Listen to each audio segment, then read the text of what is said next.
Assalamualaikum warahmatullahi wabarakatuh.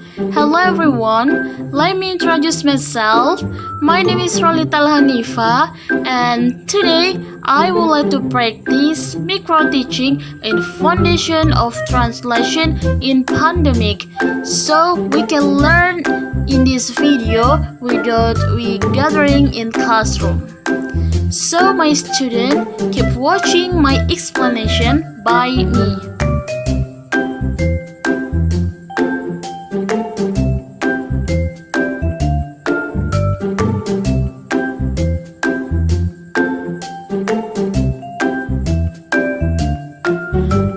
Okay, let's study buddy. Firstly, what is translation method? Translation method is the way of a translator in translating, or when she or he translates a text from source language into the target language to achieve equivalence in translation. Okay, the next is what kinds of translation method? There is 8 kinds of translation method. Firstly, word to word. The second, literal translation, faithful translation, semantic translation, adaptation translation, free translation, idiom translation, and the last is communicative translation. Okay, today we will learn few of translation methods. Firstly, word to word.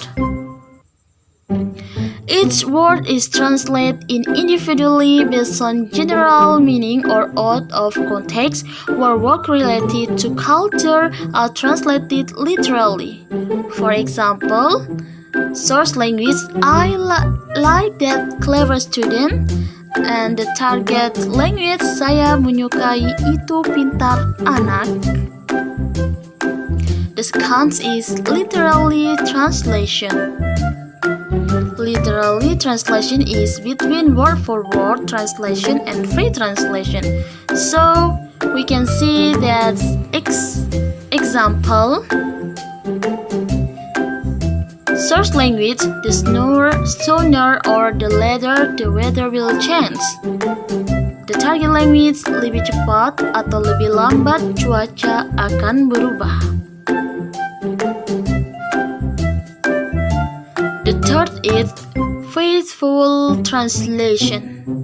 This translation addressed to the aim and objective of the bahasa sumber, so that the translation results sometimes still feel stiff and often foreigner.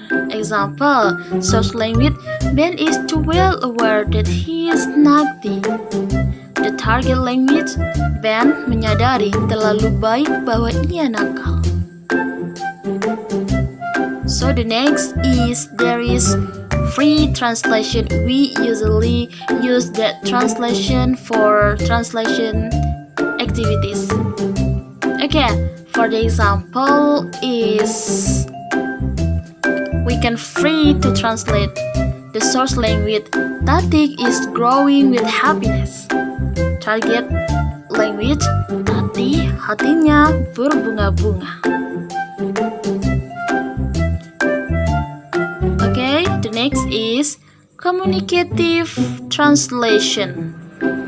This method is very attentive to the target language reader or listener who don't expect the difficult and ambiguity in the translate. For example, the source language, beware of wild bear. So the target language is waspadalah terhadap beruang liar. Okay, thank you. Wassalamualaikum warahmatullahi wabarakatuh.